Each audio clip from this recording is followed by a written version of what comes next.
The reasons behind the intervention in Libya are constantly being questioned.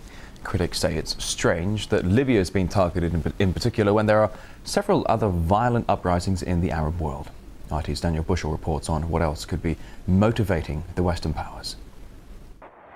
Coalition leaders claim they're just enforcing the no-fly zone over Libya, but have been engaged in widespread and heavy attacks on Colonel Gaddafi's ground forces and buildings and targets linked to his regime. So what are the real motives for France, the UK and US leading the attack on Libya?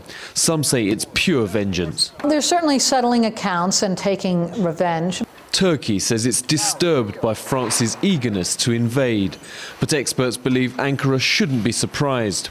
Gaddafi's accused of ordering the bombing of UTA Flight 772, which killed 54 French men and women in 1989. A UK court found that Gaddafi's agents the year before planned the bombing of Pan Am Flight 103 over Lockerbie, which killed 43 British and 189 US citizens.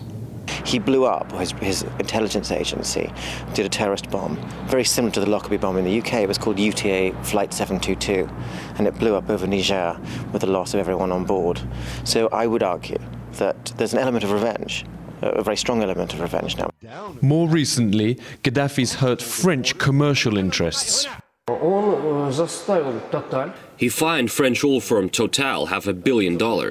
He also bought Russian fighter planes instead of French Rafale jets. But now coalition bombs are reported to be killing Libyan civilians. The West is resorting to heavy bombing, and civilian casualties are of no concern. That could increase regional hatred towards the West.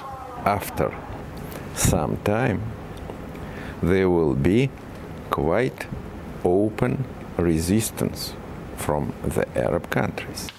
Critics say the Western-led military alliance is simply taking one side in what's an internal civil war where rebels seek to overthrow an internationally recognized government.